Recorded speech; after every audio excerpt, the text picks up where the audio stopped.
Welcome everybody. Welcome, welcome, welcome. Oops, I kept the live over top of our face. That probably doesn't look so good, does it? No. Hello, everyone. Hello, everyone. I'm Kimberly Mann. And I'm Russell Mann. And we are TAMT Homes at Shore West Realtors live and in person. Yeah, live. Are you alive tonight, Russ? I am. You are?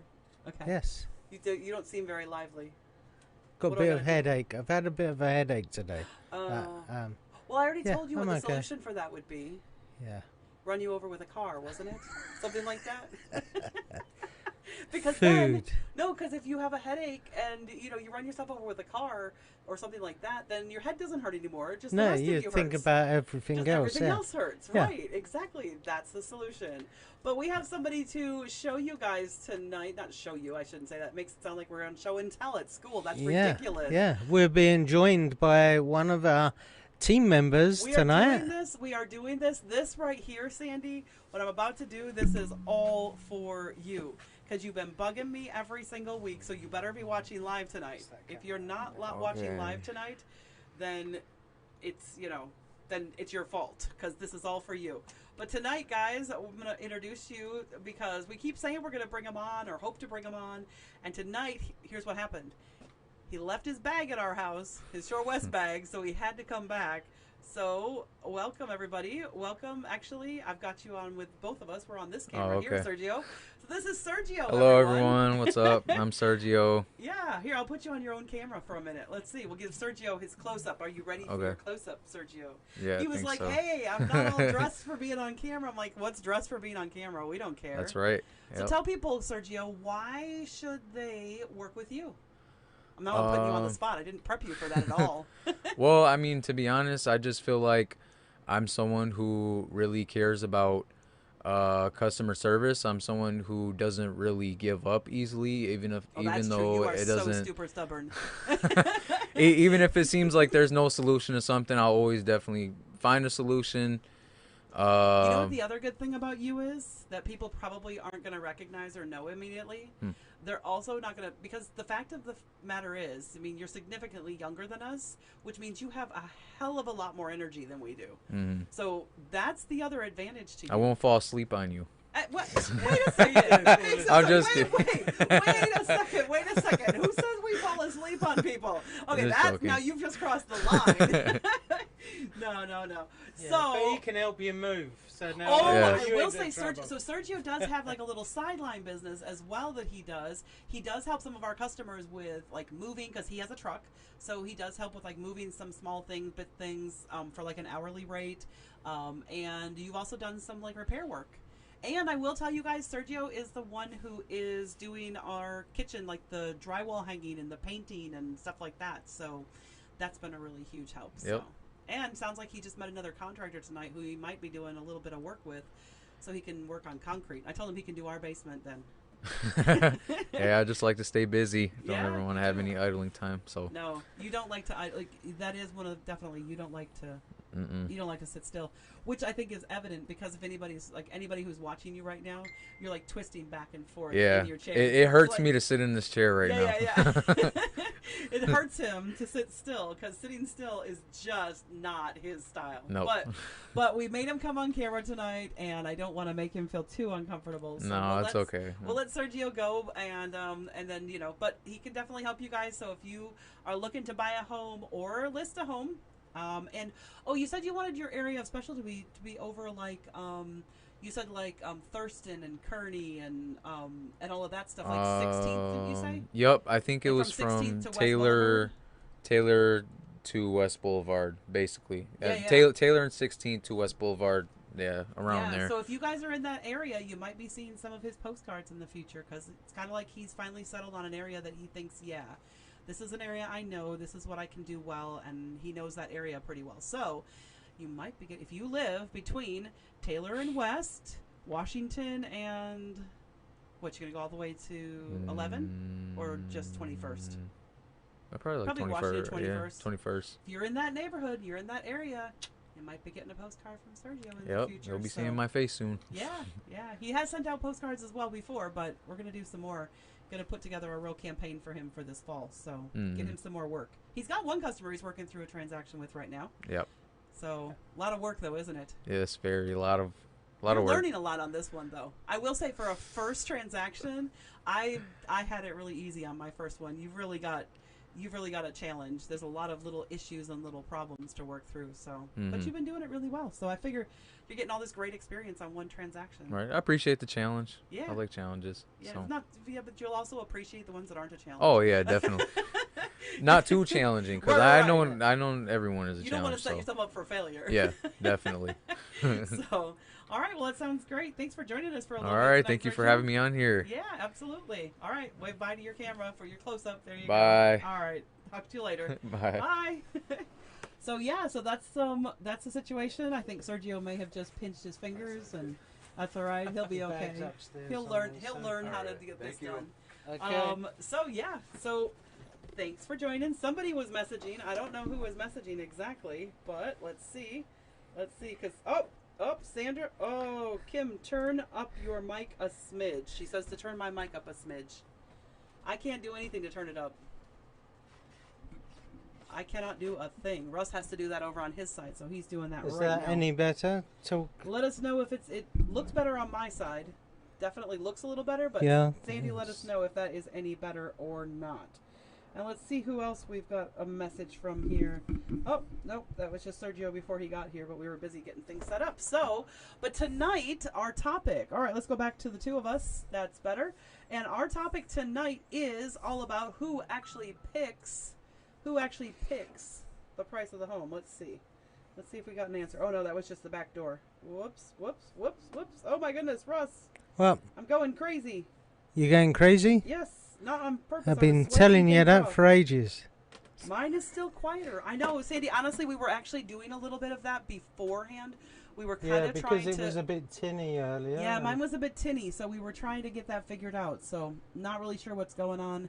I guess maybe if I just go like this, that might be better. If I just kind of kiss the microphone a lot. Is that any better for? Well, you're really strong. I can see that you're really strong. Let's see. Does it matter? See my bar? You can see where my bar is going up, and when you talk right next to yours, it goes way up. And mine just doesn't. I don't know. Try again. I'm talking. Okay. Doesn't seem to matter, but that's all right. Well, hopefully I will just shout. How about that, Russ? I will just shout at you, and I will shout at everyone. And that way people will know I'm here, and I will have energy and enthusiasm, and don't worry about the soundboard. We'll just carry on. All right, let's go. Let's move on. Let's talk about who actually prices a home. Because who is it that actually prices a home? Well, a lot of people think that the person who prices the home is... The agent? Well, that's one of the options that people One think. of the options. One of the options. Seller? So one of the options is the agent. So let's explore that for a second. Do I pick the prices of my homes? No, you advise the sellers on where their house should lie to deal with the comparables. Yeah. So we look at what's sold in that market, in that particular type of house. We do a lot of research, and we find other properties that have sold, and we take a rough estimate, an average price of that. Okay, so the agent doesn't pick the price, though, is what we're saying. No, ultimately, So then, the second person that people think pick the price would be, who's the other person that people think pick the price for the house? the seller. The seller. But Yep. does the seller pick the price for the house? Like what their house is going to sell at? Does the seller No. pick that price ultimately? No, they will put what they want for the house, Yes. and sometimes we have to manage their expectations to a lower level. Well, and different agents handle this differently. So Yeah. here's the thing. My style of agency, I have found that I'm very direct and very straightforward, and I don't like to do price reductions. There are other agents out there who are a little bit more easygoing, etc., and they'll leave the house on the market longer and just do a price reduction when it's Yeah. necessary. They'll Which- list it at a higher price. Which for and- some agents, yeah. that's a successful method. I have not found that to be successful for me. You've not found it to be successful No. for you. So that's why we price the way we do, exactly where we think. Because we want to sell it quick and for the maximum amount in the least amount of time. Yeah, but let's talk about that for half a second. Just for half a second, little Uh-huh. diversion here. Why do we want it to sell quickly? Is it because we want our commission quick? No, Why? Is it because we want to not have to be bothered by these sellers?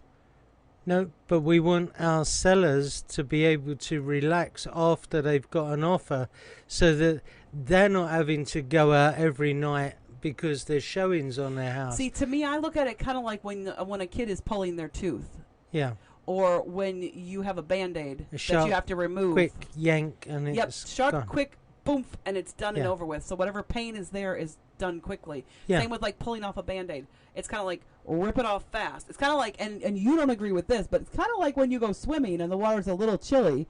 I think just jump in entirely, get it over with. Yeah, and then you, I and then you dip my acclimate. toe and wait for it to warm up. Yes, exactly. So it is a different approach, Okay. but in real estate it works really well because then, Unless I'm falling off of a tube. yeah, which if you've seen those videos, well, then if you haven't, Yeah. go back a few and That check was out a those quick- videos. A quick dunking. Yeah, there was definitely a dunking for us. So, so I believe in like rip that Band-Aid off quick, get all the pain part of it over with, the inconvenience over it quickly for the Yeah, seller. because you have to get your house in showing condition, and you have to maintain that whilst all the showings are going on. But people can't live like that day in, day out, having to keep it nice and tidy, having to clean everything afterwards. So it's nice that once they've got the offer in place, they can then stop any further showings. Yeah, exactly, and that is definitely one of the main issues that we talk about is Yeah. pulling that Band-Aid off really quick. But let's get back to our main topic tonight, which Uh-huh. is, first of all, do we have any comments yet? Do we have anybody No watching? comments yet. We do have two people watching. So please do us a favor, guys. If you are watching this live, drop a hashtag live in the chat so that we know you're there. The problem is Facebook doesn't always tell us who's there. Even if you're on our friends list, it doesn't always tell us that it's you. So do us a favor, click a hashtag live, or drop us a comment if you have a question on things. So who does pick Yeah. let's go back to who does pick the price of the home. It's not the agent, not really. No. Although the better the agent is, the closer to the We number they're aim going to get it Oh, close wait. to We're- the we're- actual shh, number. Yeah, Yeah. but there's a method to that, and Uh-huh. if we pay attention to this, which is what we're going to talk about. So it's not the agent, it's not the seller. It's some not people think- even the buyer But because, see, some people think it is the buyer because they'll undercut No. the price on a house because they or think, they'll oh, pay you know. more. They'll offer more anyway Yeah, sometimes a buyer will offer to a lot go more over for a asking house. price. Sometimes a buyer will offer a lot less. Yeah, That happens too.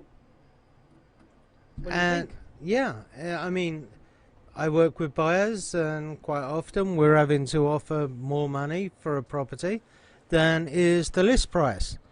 Then the seller has to accept one. Well, they don't have to accept, but the likelihood is they're going to accept one of the prices. Yep, they're going to accept one of those offers. Absolutely. But then we have to get it past the appraiser. Yeah, so here's the person who really matters, or Who people. really matters. So, yeah. but really, what it is it's the bank that determines the price of the Yes. house. So the But bank, the if you bank- have a loan Yeah, and you're on a mortgage, it doesn't affect it if it's a cash deal. If you're foregoing the appraisal, right. because some cash buyers still want an appraisal. That's true. But your loan is dependent on a good appraisal. Yes. So it doesn't definitely. matter what you've offered for that property. Yep. If the appraisal comes back below what you've offered, then we have a problem. Yes, we do. It's a case of Houston, we have a problem. Yep, for sure. So if you have that situation, then what do you do? So you've got the appraiser. So here's where it matters. But then here's what it really comes down to, because the bank itself doesn't come out to the house. It's not like somebody from No. Johnson Bank walks into your house and says, yep, I think that house is good at that price. I think that's where we should be. I just realized our camera was on the one of us and not both of us while All I'm right. talking. I was prattling on and on and on, and I wasn't even on camera. There, I'll do my close-up. Yay. But it's not like somebody from Johnson Bank or Educators walks into your house, or Chase or Wells Fargo or any of that. The person who actually walks into the house on behalf of the bank is It's an independent appraiser the appraiser. employed by the bank. And appraisers are one single individual Yeah. who can make or break an entire listing. Yes. They hold the power in their hand to be able to make it or break it. So you hope you get a And good it's one. scary. It is absolutely scary, isn't it? Yeah. Which is why we always meet the appraisers at the property, so we can actually give them our numbers of why we come up with our price point, and our comps, our comparables that we used. Yeah. So if they want to use the same comparables, because they're doing a similar thing to what we do to find the price in the first place. Part of it is doing a comparables with what's sold in that area before, and part of it is going through the house to see if they've done any updates in the house to give it a higher or lower value. That's true. Very, very true. Because So not all updates equal more money. That's very true. If they're Because- poorly done, then Well, it's yeah. also not just that. It's not just that updates don't equal money. It's sometimes things are not updates that people think are updates. Yeah. Because it's not an update to put in a new laminate countertop in your house because if your old one is in poor shape. Uh-huh. That's not an update. That's just maintenance. Yeah. Right. See, we've already got that down, Yeah. don't we? We do. But if you was upgrading to like granite from laminate, then that is an upgrade. Right. But even then, we don't suggest people do that. And the main Depends reason on the price point of the house. we don't generally we don't- recommend it no. because here's the thing: is you can pick the entirely wrong type of granite for what the buyer wants. Yeah. You're better off not spending that $5 to $10 on the granite or the quartz, and letting just. How many parking your times house have we down 5 shown to a 10 house grand? and the buyer has turned around and said, well, I'd have to have all new countertops. Right, And it's exactly. got beautiful granite on it, but it's Yep. not It's their brand new. colour I wouldn't necessarily granite. say it's beautiful. Sometimes it's not Yeah. beautiful to them. It might not be their colour scheme that they want for their Yeah. kitchen. For sure, for sure. So, And by the way, Russ, in regards to the sound, it definitely I can see that you are spiking all the way up into red sometimes. right. So I And I'm don't not even know. reaching yellow. So maybe turn yourself down a little bit, and that might actually work a little bit in our favor. Now give it Is a try. that any better? That is a little better. We're at least more equalized. Okay. Because I think that might be part of the problem. Because if we turn you down a little bit, but the master volume up a little bit, that might actually do things better. Is that a possibility to do that? Yeah. To turn you down and both of us up together? You try talking now. Hello, hello. Okay, that's much. I mean, you might be Okay. getting quieter, but Yeah. now we're more equal. Like our voices are We'll equal. both be quiet now. People can turn up their volume in their house. So Yes. I'm just saying that way you're not blowing people out while I'm like Okay. whispering in the background. So, but yeah, so the appraiser, and what was really fascinating to me, oh my God, my mic is driving me nuts tonight though, because I have tightened this like 3 times. Tighten the other one by your No, that's not the one that was the problem. It's been swinging out like this. So see, every time I touch it with my shoulder just a little bit, it like swings out. So anyway, what's really interesting is that just before our broadcast, literally just before our broadcast started, I got an email at 6:18 Central Standard Time, and it came from the National Association of Realtors, and I was like, wow, this could not be any more appropriate than. Now I got to see if I can put this in here and see if it shows up, because I wanted to try and get it to show up, and I don't know if it will. So I'm going to merge this over so that I can see. Oh, I just merged you over. All right, so There we this go. is, well, it doesn't look like really perfect, and I wasn't sure because it's a login type of situation for me. Yeah. But wanted people to see, this is what came over, and I will read you guys what it says there, but this literally came over to me, quick, the appraiser is at the door.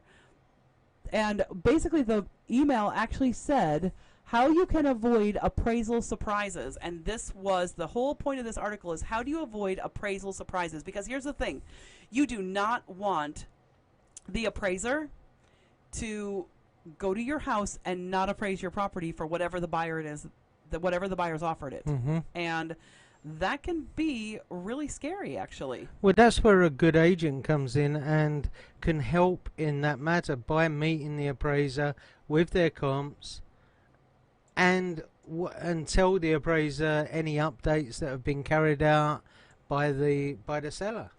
This is true. What I'm going to try and do right here is You'll I'm be gonna- surprised at how many agents do not meet the appraiser, though.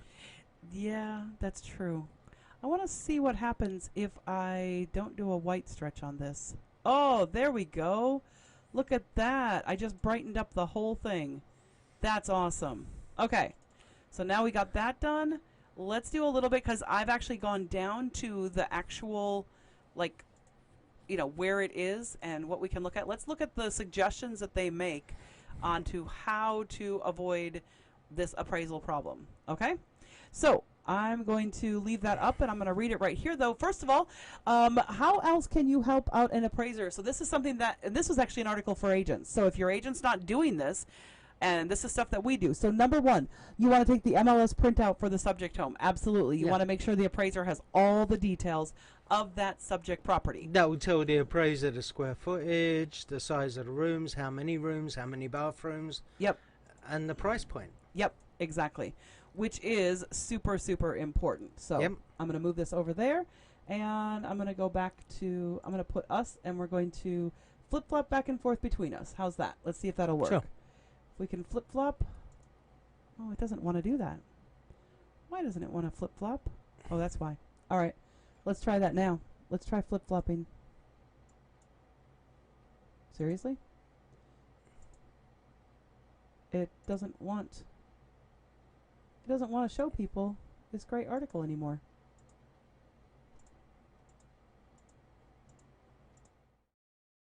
No, not fade to black.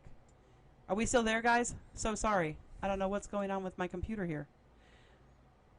But I got this all, like, to do. I'm going to turn that audio off because there's no need for audio there. We're trying to merge this back over. It Why just won't did go. you take it off? Well, because I was wanting to show us for a minute. Oh. That is so bizarre. I know what the problem is. What? Ta-da! That's the problem. Or me? Found it. Nope, found the problem. All right, there we go. Okay. Us over top of it. Oh my goodness, guys, this is ridiculous. The fact that I could not figure out what I did, and I did it. It was a mistake I made. All right, number one, MLS printout for the subject home, and that's super important. Copy of the contract. That's number two. Bring a copy of the contract, which is what I do when I go, because Yeah. sometimes the appraisers are not given all the The details. up-to-date price that you've... Sometimes they're offer. missing a page that shows that Yeah. there's closing cost credit. Sometimes they're missing a page. Sometimes they're missing the page, like the counter offer with Yeah. the updated price. Uh-huh. Like sometimes there's a counter offer missing from what they're sent. So that's really important. Yeah, s- because some appraisers, once they meet the value of the offer, the original offer, they stop. They've met the value for the bank, and that's all they're interested in. so one So of the, if you've offered 150,000 originally, and they get to 150, yeah, there's 150 value there. Okay, that's it. They'll write up the appraisal at 150. Now, what if there's been a counter offer and you're now at 160? Yep. That means you can't buy it. Yep, which is a big problem for people. Yeah.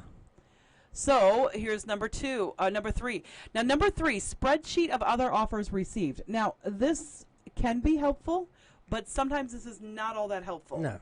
Because some appraisers don't really care about that.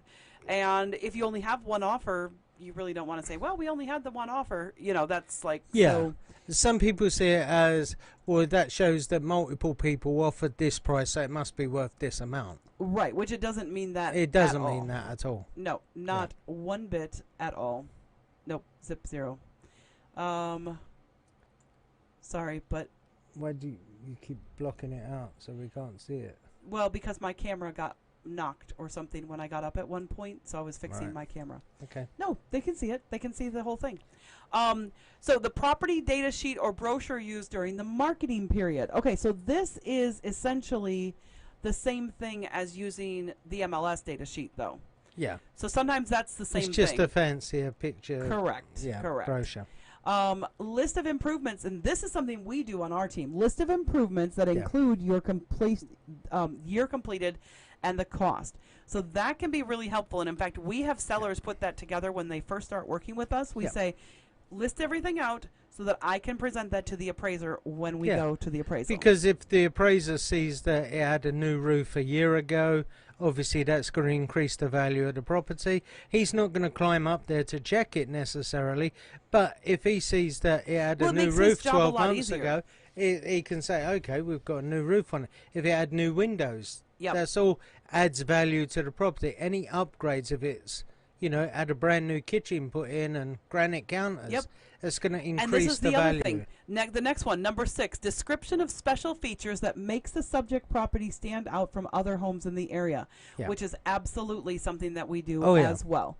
Give them that list of special properties or special features, the things that are different about your house that, maybe something you did or somebody, even if the person before you put it in and it's unusual in your neighborhood, that's fine. We're still going to Yeah. point out those special features. Let's say you have Add a it in. fireplace and your neighbors don't normally have fireplaces. We're going to point out that there's a fireplace on this property. So, Yeah. absolutely. The MLS printouts of sales you want the appraisal to consider. So, no, we don't use the MLS printouts. No. But what we do is we do bring a sales CMA to the appraiser with Yeah, solds we, only. we do a full comparative market analysis, a CMA, which we have. So this is properties that have suggesting to sold. us that we do printouts of sales, printouts of pendings, and printouts of current listings, which we don't do that. No. Because appraisers don't really, I appreciate the NAR, I appreciate their advice, but the reality is appraisers don't give a crap about what's current. They want to know what the sold price is. Yeah, Because because anybody can list. anything's on the market, it hasn't sold yet if it's Yep. still on the market. Yep. So we don't know what that final price is. Yep. You could put it up for, 200,000, 500,000. Until it's sold, you don't know how much it's worth. Right. So we only take solds to our appraisers because that's really all they can base their stuff off of is solds. But we do try to take them anywhere from 3 to 6 of them. Yeah. We don't want to go really more than 6, and we don't want to go less than 3. And we try to get similar on square footage, age, and location. Because that's The what year it is built appraisers... is important. The Where age, it's located, like what municipality it's in, is important. The so the year, the location, the square footage, and then the other things that we've already kind of talked about is the condition. Those are the 4 things. That's how we price our properties. and that's our appraisers price their Yep. properties. So it also says a couple of other things here. Realtors Property Resource, which is a great report that we can use that shows the values, which that's something that we use as well or can use when we need to. A survey of the property if available, and a floor plan or measurements of the home. Now, I will tell you this, when it comes to the measurements, I don't do that for appraisers because appraisers don't like to take realtor measurements. They need to take them No, themselves. they'd like to take them Yeah, themselves. they like to take those themselves, so we Yeah. don't generally do that. And we did have one once where the square footage came back lower than Way what was different. on the MLS as well. And the MLS was based on the property tax, so it was Yeah. based on a public record. Yeah, But it was wrong. it was wrong. It was really wrong. Yeah, And because it at one kiboshed the time, sale.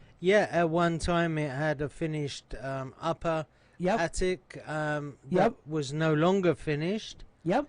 and so therefore the square footage that the appraiser took was a lot less than what we were basing our Yep. numbers off of, Yep. and so therefore it came in low. Yep. And that was a big problem. It was a big problem.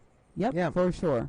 All right, so that is some of the stuff that we look at because what we recognize is that the most important person when pricing your property is not me. It's not you as the seller. Not me. Not you. No, I know you think you're very important, but you're not Yes. that important. It's not the seller. It's not the buyer. It's not the other. Really, the most important person to believe the price. Because let's be honest, I'm really good at talking. I can Yeah. talk people into doing stuff that they don't even. Look, I talked you into marrying me. Yeah. Talk about the ultimate sales job. Without even actually I'm getting you. still looking for a refund. You're not getting a refund, nor are you getting a replacement. Just to make that really clear, if you're looking for a replacement, No, she's absolutely wonderful, my See, wife. I love her sa- to death. the sales job is still working. Yes. My sales job is a permanent sales job. So I mean, honestly, though, we have to pay attention to what the appraiser wants and needs. And if we don't pay attention to that, then all the other stuff that we can show you, all the flashy Yeah. stuff, all the fancy stuff. It doesn't matter what the seller comes wants down for the to house. data. It doesn't matter what the buyer wants to pay for the house. It doesn't matter what we think the house is worth. Yep. It I all can comes walk in down and to be the appraiser. totally blown away by your house, Yeah. but if I know that nothing else in your neighborhood's going to sell for anywhere close to that, doesn't matter if you. Yeah. I still have to base it on what an appraiser's going to do. Yes. And the reason I do that is because I want to set you up for success. I do not want to set your expectations at a really high level so that when the appraiser comes and they give you what their honest opinion is, if you're disappointed in it because I promised you something way more than that, or, like I will tell you this, I have never had a seller be upset with me when I got their property to appraise when it was way more than what we expected. Mm-hmm. Like my Bluffside Drive. Yeah. When we listed that at 500,000 because it was a cusp number and we knew that's where we should list it. But then when we got an offer that closed at 563, my sellers were not mad at me for not pricing the property higher because we got competing people like coming in and out really quick, and You that's why got we a got couple a of great offers offer. really fast, over We did. 550. So. We got 2 offers. Well, one was a verbal, but at that price point, that's not uncommon to get No. a verbal. I actually had an agent who was like a little miffed at me because I didn't wait for her actual offer to come over, but she had already verbally told me what the offer was at 550, and I said, well, I'm sorry, and I couldn't tell her at that time because we have to wait till it closes till we can disclose the number, but it closed at 563. That's a really, really good over, and my sellers are never upset when I get them more, which is typical, which is very It typical. is very for my, typical for my listings. Yeah. So, and the reason that my listings sell for more than asking is because, or at or above asking, is because we pay attention to what the appraiser needs and wants, and Yes. that's really important because Yeah. that's the person that matters the most in the entire transaction. And even though there are a lot of agents out there who don't like that and they won't acknowledge the power of the appraiser, he's got the power anyway. Whether we acknowledge it or not doesn't matter. He's got it. We have to let's make acknowledge sure it, and so we have to acknowledge it. we Let's have plan to for try it. and Let's plan for the success yeah. of it. That's the meet only them, way. talk to them, show them the value of the property, Yep. and hopefully he Not will hopefully. agree with your price. How often have I had a property not appraised? Let's talk about that. It's very rare. It doesn't happen on our listings. That's what I mean. On our Yeah, listings, on our listings. I think no. I've only had it twice, and one of them was poor Sandy, our super fan. But I've had it a couple of times when we're buying from the other seller who didn't meet the appraiser at the property. what's ironic? And then there was a problem, but I had that overturned. What's and ironic is that my last one that the appraiser did not agree with me on was a cash offer, and the deal fell apart. We went back on the market. We got the same offer from an FHA buyer, which is a much harder appraisal, Yeah, and we met value for the FHA appraiser. Yeah. So that tells you the That problem it- was the appraiser. yeah. Sometimes who we you found out get later. an Who we appraiser found is out a bit well, I found out later he's uh-huh. a buddy of the person who was buying. right. Yeah, So he was trying to get him a bargain, yeah. which is not quite Which an didn't work independence. because he lost out on the house. Exactly. Yeah. Exactly. He lost the house because of it. But, oh well. Too bad, too late, too sorry. But we do want to pay attention to what the appraisers do and like and how they act and what's important to them because it is relevant. And it's probably the most important thing that agents overlook. Because all of this, where it says, what should you take or what should you meet the appraiser with? Here's the problem. Only about 25% of agents even meet the appraiser at the house. Yeah, And especially if the house is a vacant house, only about 25% of agents actually meet the appraiser. And of those 25%, I'd say probably only about, 5% total off of that whole number actually meet them with the stuff that's suggested with for us all here. the documents With the documents that are suggested help. like we do. to help meet value. So Yeah. 5% of the agents in the United States actually do appraisal stuff the way it's recommended by the National Association of Realtors. Yeah. So hopefully this email going out to agents today will actually help them to kind of step up their game a little Probably bit. not. I hope so. I hope I it does, hope so. actually. I'm a very optimistic person, and I always hope that education helps improve people and the way they act. So, any comments for us tonight on appraisals or any questions about appraisals? No comments. No comments from the peanut gallery tonight, huh? No. All right. Well, folks, if you have any We- questions or comments, go ahead and drop them later. And we are going to sign off for now because we actually are going to be going on vacation for a couple of weeks, and we're going to record. We are going to have a broadcast for you, though. We're going to have some pre-recorded stuff, and it's going to be all done, and we got to get to work on that tonight. So we're going to stop, have some food. And we will see you. I will see you next week. See you on the dark side. Yeah, we'll see you on the dark side. Ooh, that's a little bit freaky. I don't know about that. Don't know. All right, see you later, guys. Bye.